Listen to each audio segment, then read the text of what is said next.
जय श्री राम। परम प्रिय मेरे भाई बहन, यम द्वितीया, भैया दूज और भाव बीज के नाम से प्रसिद्ध भाई बहनों के प्रेम को बढ़ाने वाला, दोनों को आरोग्यवान और आनंदमय जीवन बनाने वाला ये पावन व्रत इस बार 15 नवंबर 2023 को प्राप्त हो रहा है।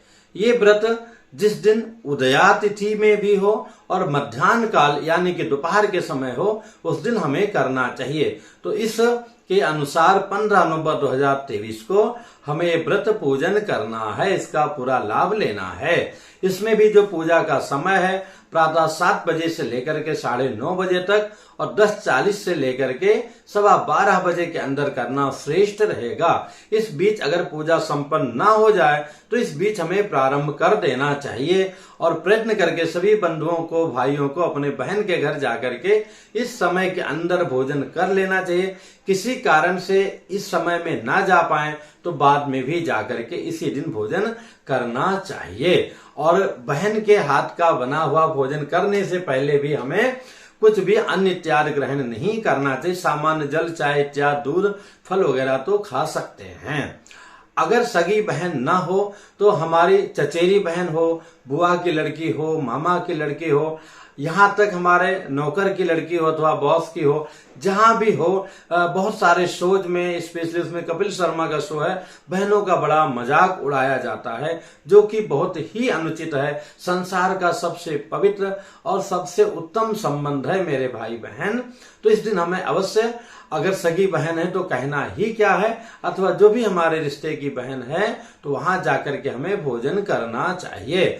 अगर संभव हो तो एक बार भाई बहन को मिल करके इस अवसर बोले तो कार्तिक मास के शुक्ल पक्ष की द्वितीया तिथि को एक दिन पहले ही मथुरा जी जाकर के वहां यमुना महारानी जी में स्नान करना चाहिए। वो भी साथ साथ, ऐसा करने से कभी भी अकाल मृत्यु नहीं होती है और यमराज जी के साथ माता और यमुना महारानी की पूर्ण कृपा की प्राप्ति होती है। तो ऐसा नहीं कर सकते हैं तो घर में ही जो है पूजन का विधान है, जो सभी बहनें लगभग करती हैं। जो बहुत छोटी हैं उनकी माताएं अथवा बड़ी बहनें उनको साथ में लेकर उनका सहयोग करती हैं। इसमें जो है पूजा की बहुत सारी परंपराएं हैं, पर मुख्यतः कोई भी पूजा में श्री गणेश जी की पूजा, उत्तर भारतीय में तो गणेश जी के बाद में गौरी माता जी का, और साउथ में तो महालक्ष्मी जी की पूजा होती है जो उत्तम है। बीच में यमराज जी की नित्य सुपारी रखना चाहिए अथवा जैसी परंपरा आपके यहाँ हो, नारियल इत्यादि पर अथवा कलश पर। उसके बगल में जो है चित्रगुप्त जी का स्थान, उसके बगल में यमदूतों का स्थान देना चाहिए और उनका विधिवत पूजा करने के बाद में प्रार्थना करना है और यमराज जी को अर्घ्य प्रदान करना है। तो प्रार्थना के पहले जब पूजा संपन्न हो जाए, परिक्रमा कर लीजिए, प्रणाम कर लीजिए, तो हाथ में पुष्प लेकर के सर्वप्रथम जो है यमराज जी के निमित्त इन श्लोकों को सुन करके चढ़ा दीजिएगा। धर्मराज नमस्तुभ्यं नमस्ते यमुनाग्रजा, पाहि मां किंकरै सार्धं सूर्यपुत्र नमोस्तुते, यमाय नमः यमराजाय नमः धर्मराजाय नमः। पुष्पाणिम समर्पयामि, अर्पण कर दीजिए। अब इसके पश्चात में यमुना महारानी जी के निमित्त पुष्प ले लीजिए और हाथ जोड़ करके सुनिएगा। यम स्वसर नमस्तेस्तु यमुने लोक पूजिते, वरदा भव में नित्यम सूर्यपुत्री नमोस्तुते। यमुना महारानी की जय। प्रार्थना पूर्वक नमस्काराम समर्पयामि, अर्पण कर दीजिए। अब एक लोटा में, गिलास में अथवा कटोरी में जल रखकर उसमें थोड़ा सा चंदन, तुलसी का पत्ता लेकर के और जो है अर्घ्य देना चाहिए। किनको अर्घ्य देना चाहिए? यमराज जी को। तो अर्घ्य हाथ जोड़ करके सामने खड़े हो जाएंगे। ये ही मार्तंडज पाशहस्त यमांत कालोक धरा मरेश, भ्रात द्वितीय कृत देव पूजाम गृहाणचार्घ्यम भगवन नमस्ते। 3 बार में गृहाणचार्घ्यम भगवन नमस्ते, गृहाणचार्घ्यम भगवन नमस्ते, गृहाणचार्घ्यम भगवन नमस्ते। यमाय नमः धर्मराजाय नमः, विशेष अर्घ्यम समर्पयामि, मां यमुना भ्रात्राय नमः। पुनः पुष्प लेकर के चित्रगुप्त जी की प्रार्थना करनी चाहिए, पहले भी कर सकते थे अर्घ्य के। तो इनकी प्रार्थना है भैया, मसीभाजन संयुक्तम ध्यायेतम च महाबलम लेखनी पट्टिका हस्तम चित्रगुप्तम नमाम्यहम चित्रगुप्ताय नमः। प्रार्थना पूर्वक मंत्र पुष्पांजलिम समर्पयामि। ये हो जाने के बाद में फिर जो है हमें कथा श्रवण करना चाहिए। उसके बाद में भाई को टीका इत्यादि करके भोजन कराना चाहिए। तो इसकी कथा भी बड़ी ही दिव्य है। आप जानते ही होंगे कि यमुना महारानी और यमराज जी जो है दोनों भगवान सूर्य के पुत्र हैं और दोनों क्या तीनों बहुत बिजी हैं। यमुना महारानी कल कल छल छल अविरल प्रवाह में जो है बहती रहती हैं। ये दिल्ली वालों ने या दिल्ली के करता धरता लोगों ने उनको बाधित कर दिया, दूषित बहुत कर दिया है। हमें कभी भी अनाप शनाप पन्नी पॉलिथीन वगैरह नहीं डालना चाहिए, कचरा नहीं डालना चाहिए किसी भी नदी में। और ये तो अत्यंत दिव्य नदी है, तो यमुना महारानी प्रवाहित रहती हैं। इसी प्रकार कितने लोग जन्म लेते हैं और लोग जो है करोड़ों लोग जो है यहाँ से जो है सवार होते हैं।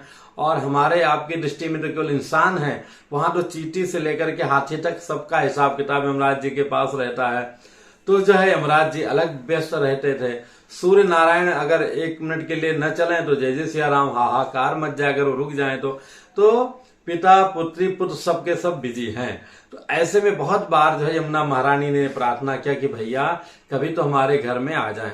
सभी भाइयों से प्रार्थना है कि आजकल के संसार में अवश्य जाना चाहिए। अभी हमारे बहुत बड़े डायरेक्टर हैं भैया हैं, दीपावली को गया था, उन्होंने कहा मैं छोटी बहन के यहाँ नवी मुंबई सुबह जाके आए, कई चर्चा चली। तो ऐसे सभी भाइयों को जब भी अवसर लगे जाना चाहिए, आना चाहिए, मिलना चाहिए। फोन पे बहुत ज्यादा हो जाए तो ठीक है, लेकिन प्रत्यक्ष हमें साल में 2-4 बार तो मिलना जुलना चाहिए ही। तो ऐसे में जो है कई बार बुलाया यमुना महारानी, यमराज जी नहीं आए। तो एक बार जो है यमुना महारानी कही कोई बात नहीं भैया हमारे इतने व्यस्त हैं, चलो मैं ही चली जाती हूँ। वही बेचारी जब यमराज जी के यहाँ पहुंची है तो बड़े प्रसन्न हुए, पूरे यमलोक में प्रसन्नता की जो है लहर आ गई। सब लोग उत्सव इत्यादि के जैसा वातावरण में आ गए।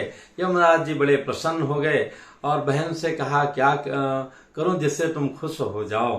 तो उन्होंने कुछ बनाया खिलाया यमराज जी को और उन्होंने कहा कि भैया अगर आप मुझसे प्रसन्न हो देना चाहते हो तो जो है भाई आज के दिन अपनी बहन के यहाँ जाकर के भोजन करे, भगनी गृह भोजनम, अपनी बहन के यहाँ जाकर के भोजन करे, उसके ऊपर या उसको ले जाने के लिए कभी भी हम दूत ना आकर के, आपके दूत ना आकर के देवदूत आए, आपके दूतों की दृष्टि उस पर न पड़े, वो आनंद पूर्वक जो है जीवन जिए और बाद में प्रभु के धाम को जाए।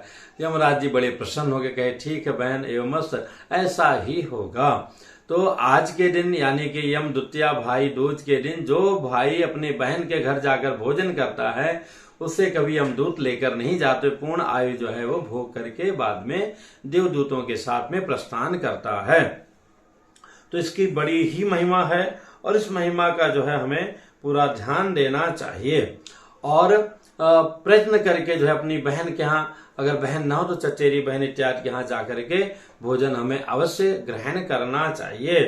तो आप सभी लोगों का प्रेम आपस में बना रहे और संसार का सबसे उत्तम संबंध मेरी दृष्टि में माँ के बाद में इन बहनों का ही आता है, जिनसे आप वृद्धावस्था पर्यंत या जन्मांतर तक आप जुड़ सकते हो। मेरा सौभाग्य है कि बचपन से ही मैं घर से बाहर था तो एक से एक बहनें और उनका आशीर्वाद, उनका प्रेम,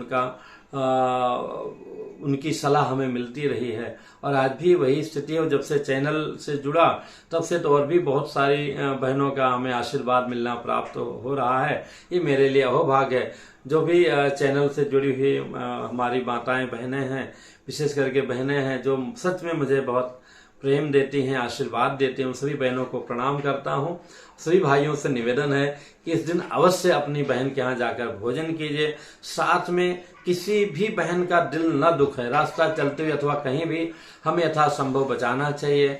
भले ही कैसा भी आजकल बच्चियों के अंदर समझ नहीं है, कुछ भी बोल देती हैं, उस पर न ध्यान देते हुए बड़ी ही शालीनता से हमें उनकी रक्षा करने का प्रयत्न करना चाहिए।